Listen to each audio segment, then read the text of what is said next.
All right, so first, could you give us a brief introduction about yourself? Hi, my name is Jeeyoung Kim, and I'm a composer. I grew up in Korea and I came to America after I graduated from college.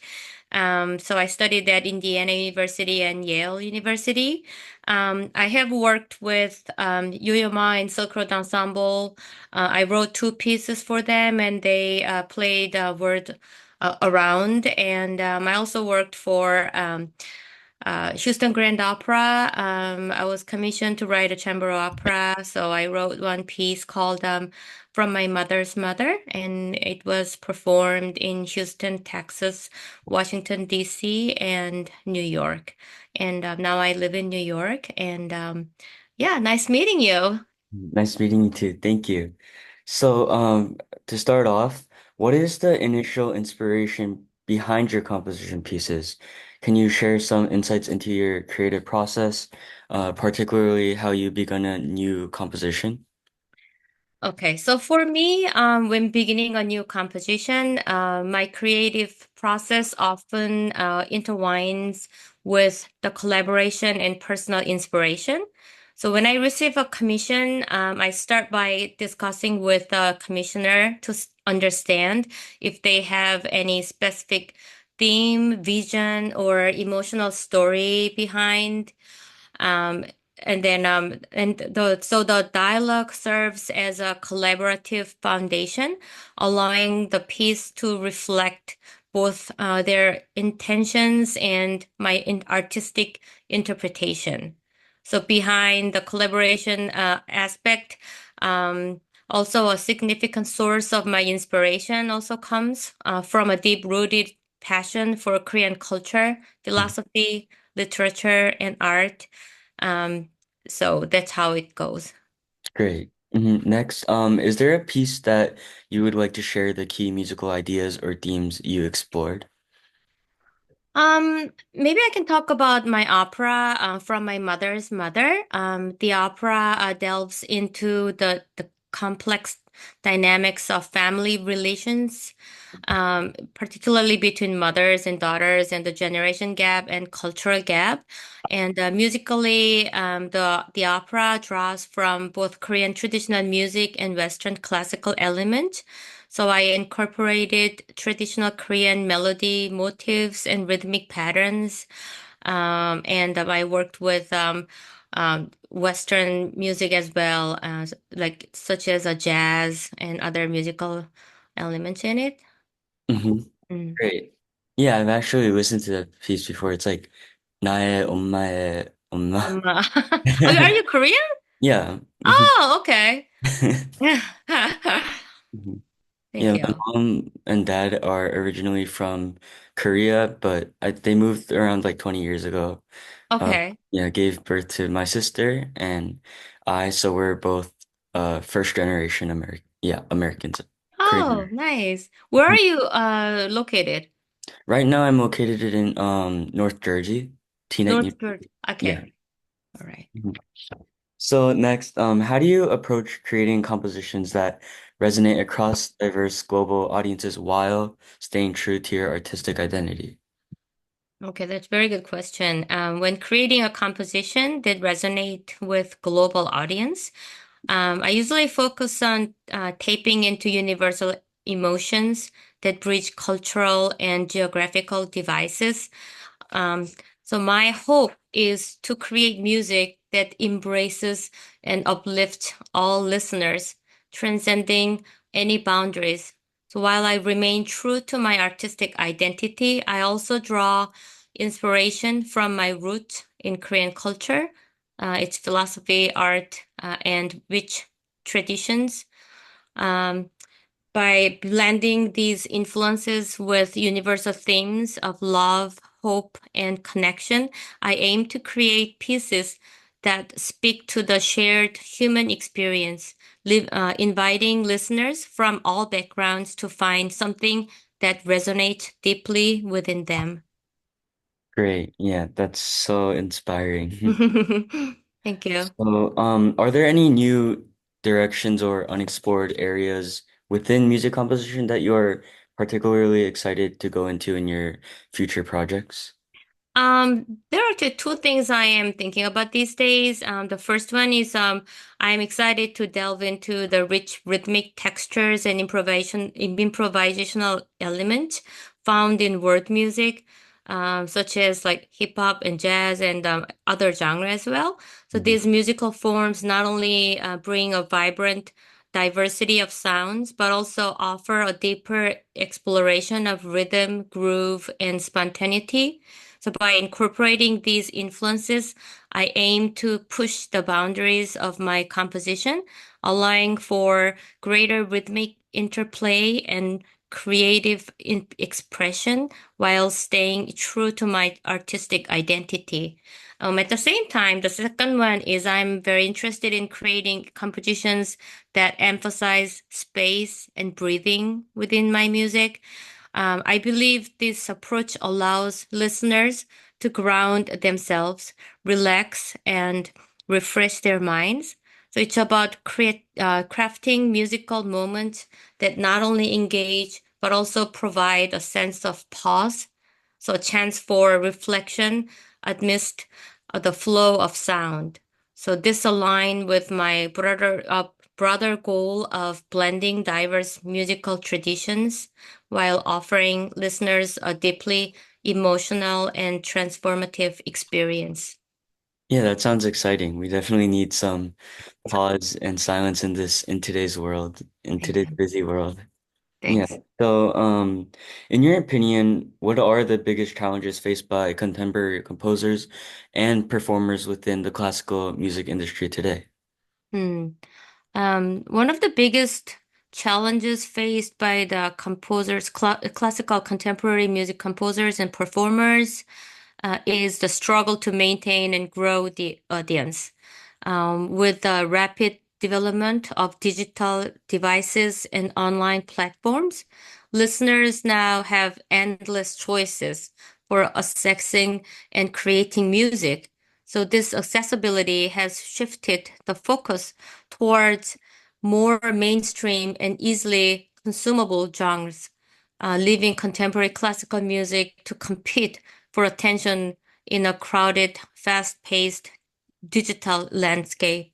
Moreover, moreover, the shift in how music is consumed, often through streaming services or clips on social media, can discourage listeners from engaging with the longer, more complex compositions typically found in classical music.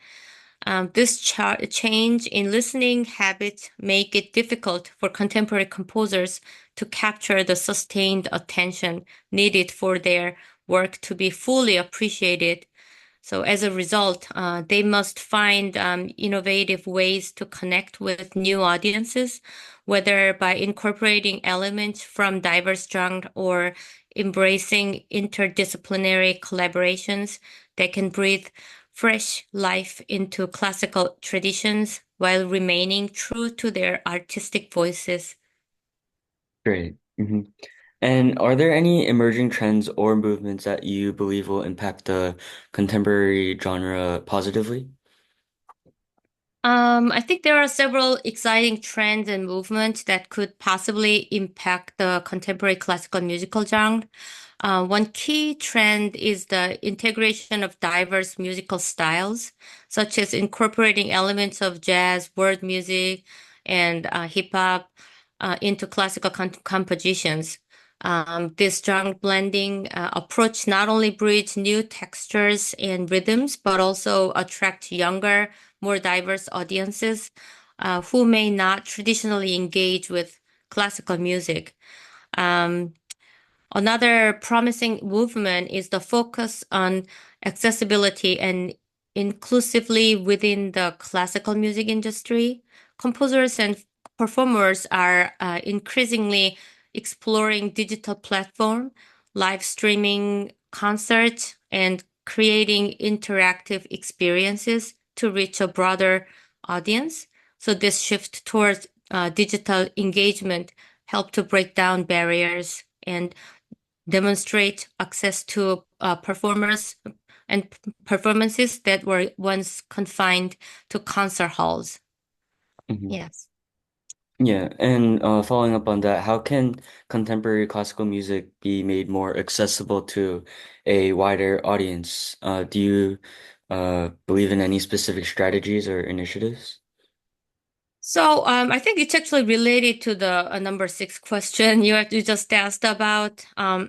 So the movement toward the wellness and mindfulness, also has inspired composers to create music that emphasizes space, breathe, and sense of grounding. And also, there's a growing trend toward incorporating social and environmental themes in composition, which also resonates with contemporary audiences who are passionate about these issues, like environmental or like a lot of other themes which is going on in our society. So by using music as a form of activism, composers can also connect deeply with listeners as well on a personal and social level, making the genre more relevant to today's cultural climate. So maybe open mind and open to more new more avenues for contemporary music to connect with newer audiences will be the Mhm. way meaningful way to go, Yeah. I guess. Mhm. And what is your vision for the future of music composition with like AI technology or any kind of technology? Like, what are the pros and cons? Yeah, my reason for the future of music composition with AI is one of collaborations rather than a replacement. AI has the potential to assist composers by generating creative ideas, helping with orchestration, and even exploring new musical textures that might not be immediately intuitive for human creators. So this can expand the boundaries of what's possible in music composition, allowing artists to experiment more freely and efficiently. However, there are also concerns. One significant challenge is ensuring that the emotional depth and personal expression inherent in human created music are not lost. While AI can analyze patterns and generate music, it may lack the nuanced understanding of human experiences that drive the most moving compositions. There's also the risk that over reliance on AI could lead to homogenization, where music starts to sound formulatic and a lack of individuality. So ultimately, I believe the best approach is to use AI as a tool to enhance creativity, not replace it. So by blending technology with human intuitions and emotional insight, composers can push the boundaries of the art form while still preserving its core essence. Yeah, I totally agree. Mhm. Mhm. Are there any outreach programs or educational initiatives that you find particularly promising in promoting contemporary classical music to diverse audiences? Yes, actually, it reminded me of my experience that as a composer in residence with San Francisco performances, I had the opportunity to participate in their outreach program by Hmm. composing a new choral piece for unified high school choirs. So the choir concert, which featured several contemporary classical composers' works along with my newly composed piece, was a resounding success. This initiative not only provide young singers with the experience of performing contemporary repertoires, but also contributed to fostering a deeper appreciation for modern classical music within their community. So it was incredibly rewarding to witness the students' enthusiasm and engagement, reinforcing the importance of introducing contemporary classical music to younger audience. So I believe that introducing contemporary classical music to younger audience through school concerts and interactive workshops is a promising approach. So by reaching out to students early, we can inspire a new generation to engage with this genre, breaking down barriers and sparking curiosity. So, additionally, presenting contemporary classical music in unconventional settings or blending it with other popular genre can also help attract diverse audiences. So, by bringing music to spaces beyond traditional concert halls, we can connect with audiences who might not otherwise encounter classical music. So this holistic approach not only nurtures potential young musicians, but also broadens the reach of contemporary classical music to more varied and inclusive audiences. Hmm. Yeah. And a lot of these music students don't know how to start or how to understand modern classical music. Do you have any tips? Mm. Um, yes, understanding and appreciating modern classical music can be indeed very challenging for students who are more accustomed to traditional or like mainstream genre. So for them, maybe some tips I can share. First is approach with an open mind.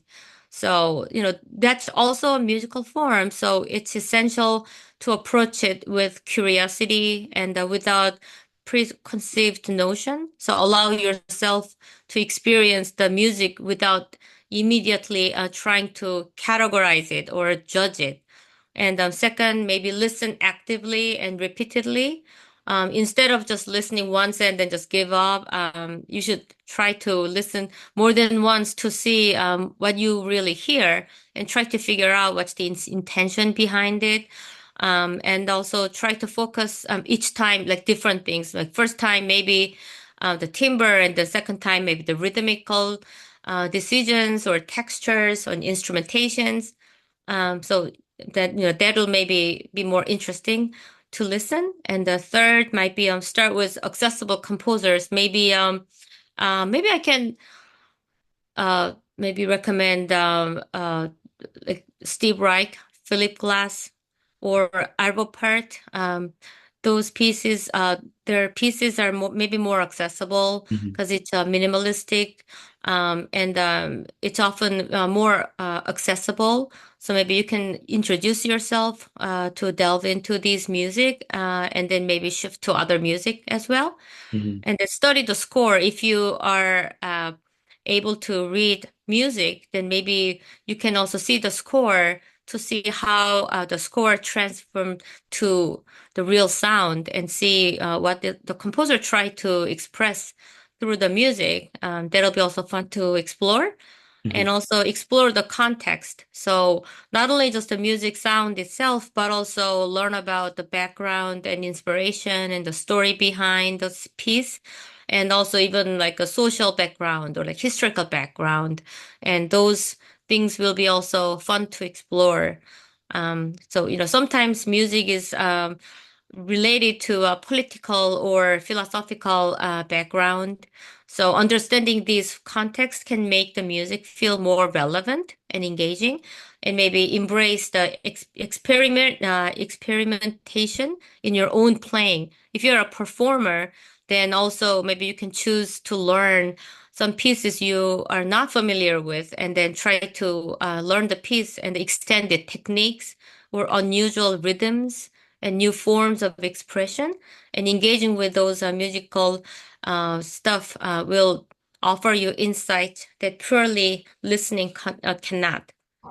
So, Hmm. and then attend live performances. Sometimes if you really go see the real things, which really give you another level of enjoyment. So those things I can Hmm. say. Yeah, those sound like great Mhm. tips. I'll definitely use them myself too. Mhm. And finally, do you have any composers in mind who you think were underrepresented and should be remembered? I really like Rebecca Clark. I don't know what instrument do you play? What Viola, yeah. viola? So Yes. Yes. Rebecca Clark's viola sonata. Yeah, it's Yes, beautiful. Yeah. I love yeah, I love her pieces, Hmm. and I think she is the one I could think of. She's the pioneer English composer, and the violinist, but her pieces, chamber pieces, especially the sonata, which I love. I think it has to be played more. So I love her piece. And Yeah. also Amy Beach. I don't know if you know her, but she's a, American female composer. Also her works, I think she has to be represent more. So I think those two composers I can think of. Yeah, sounds great. And Okay. that concludes our interview. So thank you so much for taking the time to answer these questions. It's really been Okay. an honor to talk to you. Thank you. Best wishes. Thank you. Bye.